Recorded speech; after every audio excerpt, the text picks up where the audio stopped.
Okay. Just give us today's date. Today is Friday, I believe it's the 19th of August, 2005. And you are? Min and Bernie Brownstein. Okay. The first question today is to take us back as far as you can with the people in your life you remember. Your parents, grandparents, great-grandparents, how far back to your ancestors do you remember? You do. My grandparents, my father's parents and my mother's parents, I knew them both very well. They were both very, very nice people. We lived for a while with my mother's parents, and then they later moved in with us. Why don't you go back to where your father was born? Which is interesting. My father was born out west in one of the states in the Middle West, because his father was a settler. And he was the youngest of about 10 children, 11 children, my father. I think there were 11 children, and the 11th was a girl, and he was the 10th. The first was a girl, and all the rest were boys. And they settled out west. My grandfather was a settler out there. Where exactly, do you know? Kansas. I think it was in Kansas. And that was a long time ago. That was in the last century, maybe the 1900s. And ultimately, they came east and went down to South Jersey, to Bridgeton, because there were Jewish people settled in Bridgeton. And that's where my father was raised, in Bridgeton. And I think it was 12 children or 10 children, he's the only one that went to high school. Wow. That's what I remember. Was there a trade in the family? Trained? Trade. Trade? Family business or trade? No, there was no. They were in the bottling business. Yeah, they were in the bottling business, I'm sorry. And the family, there were, I think there were 10 boys and 2 girls, the children, my father's family. And my mother's family, I think they were tanning skins or something. Can I go back with this? I remember a story that his grandfather was in the bottling business, and they had a convention in Philadelphia for the bottlers. And he was asked to taste this particular drink, and he could have been distributor of it if he liked it. Yeah, that's right, I remember that story. And he tasted it, and he spit it out. Oh, terrible. And he spit it out, and he said, "This is horrible." And instead he chose Moxie, which was a chocolate drink. And of course, the drink that he spit out was Coca-Cola. So the family has really been grieving about that ever since. And it's a family joke. I really should shut that off. So I thought that was a cute story. Yeah. So that was your lottery ticket. You're right. Yeah. Yeah. And of course, Moxie went down the tubes, you know. And your mother's family. Oh, my mother's family, she had brothers, and they were the important ones in the family. And I got to know all of the family, all my mother's brothers and sisters. We got to know them and stayed friendly with them all our lives. So that's the way it was. And when I was quite young, about 7, 8, 9 years old, we moved in, because we didn't have any money, with my mother's mother and father. It was during one of the first big booms in Florida in the late 20s. My father went down there to make a lot of money. Of course, he didn't make a quarter, and I don't have enough money to come back. And we stayed there a while. Then he came back, and then ultimately my mother's mother and father moved in with us and lived with us. And we were all very close and so forth, and it worked out very well. So that was the way of the world, to take care of each other back Take then. care of each other, and you just did it normally. That was the way it was, yes. And I had a sister who was 2 years older than me, I had a baby brother that only lived about 8 or 9 months old. That was all. He passed away. And my sister and I were not really close. We were friendly, but we were not close because she was 2 years older and moving up with much older people than I was. But as the years went by, we became closer. That's it. My sister's name was Charlotte.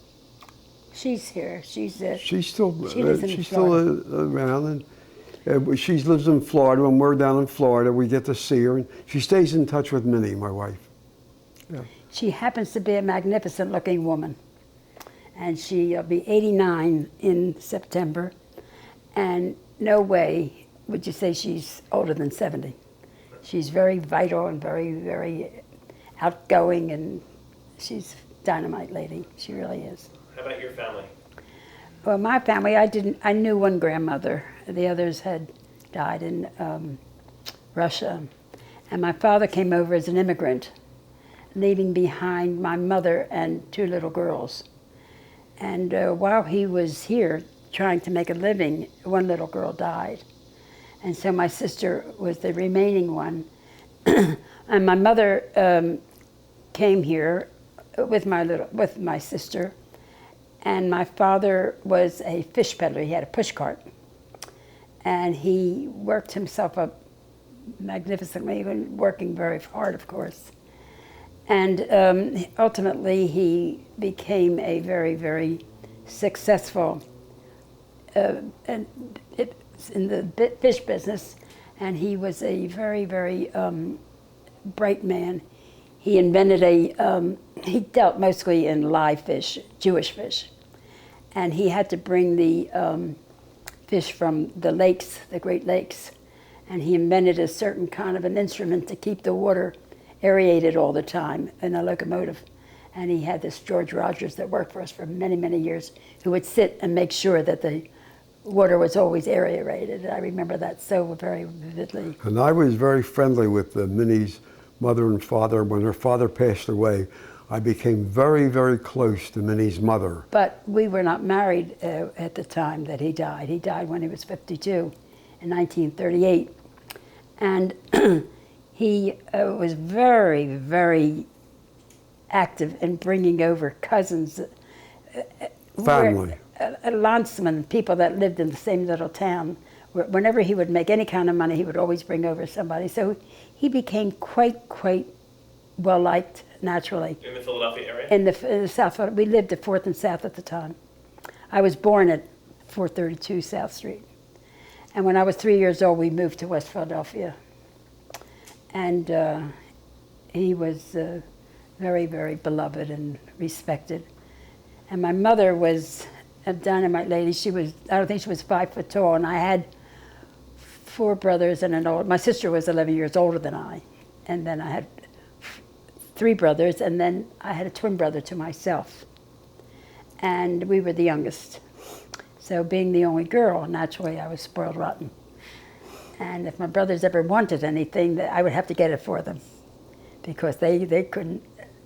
My father was very, very strict with them, and overly, very, very generous to me.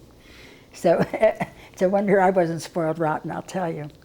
But it was a very, very happy household. And I was very close with Minnie and her brothers, especially her brothers. I knew her brothers before I knew her. And we were all very good and close friends all our lives, which is very, very unique, you know. And we would, although her brothers, except her twin, Minnie had a twin brother, Louis, the other brothers were all older than her. But nevertheless, we were all friendly. They were. Was it a neighborhood friendship? No, we didn't live in the same neighborhood at all. They lived in West Philadelphia, and we lived on the other side of Winfield. We lived, but nevertheless, for some reason, we became friendly. Well, you were in the fraternity with. Well, yeah, we were, and I went to Overbrook High, and I was in Sigma Alpha Rho fraternity, and her brothers went to West Philly, and they were in the same fraternity. So we got to know. As a matter of fact, that's how I met Minnie. I came down to visit them on a Sunday, There was always a card game at We my were going house to play and so- cards, and they're walking into the kitchen to play cards. I said, "Who's that girl sitting in the living room?"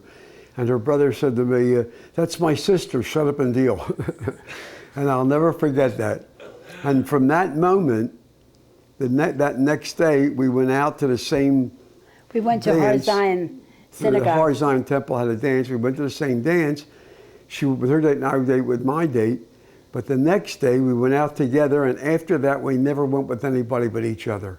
Life is that way. And Bernie took me to my high school prom, and I took her to her high school prom and so forth and so, because her class graduated a year or so later than I did, although we were about the same age, and I was a year ahead.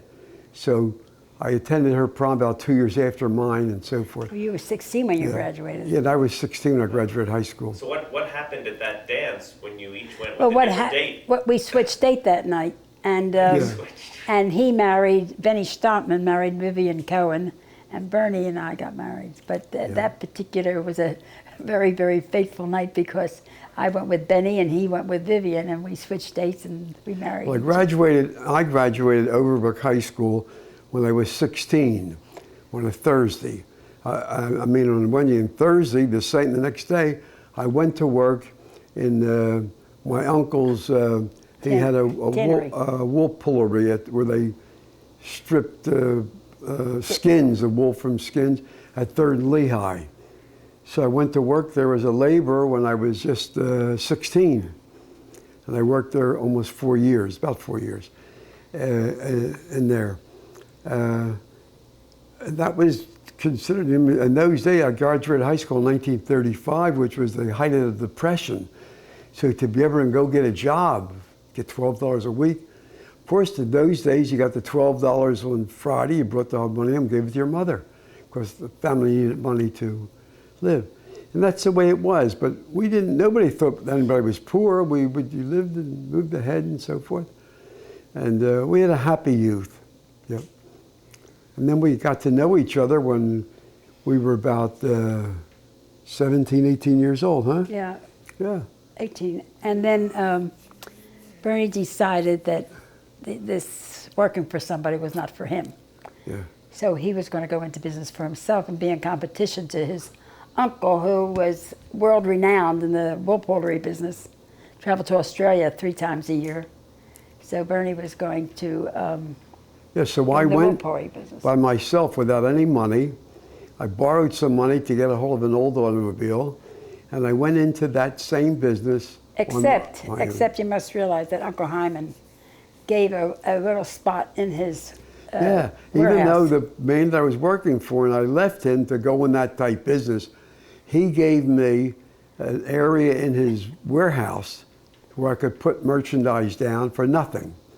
Can you imagine a man doing that, you know? You never appreciated until 30 years later how We started to realize and think, how could he do that? You know, here I was going to go and theoretically be competitive, but he gave me a free place in his plant to use for nothing and so forth. And that's the way it was in those days. However, it wasn't too successful because we were, Bernie realized that he didn't have the money to really be in that business. And there were several people that were not happy with him in the business, whatever it was. And then, of course, the draft came by. And my twin brother was drafted at the very, very beginning. And he was one of the first draftees that were to go into the war. And he unfortunately ended up in Bataan and Corregidor, the Philippines. What war is this? World War II. World War II. And around what year? 1944. Okay. I believe it was 44. Yeah, 44.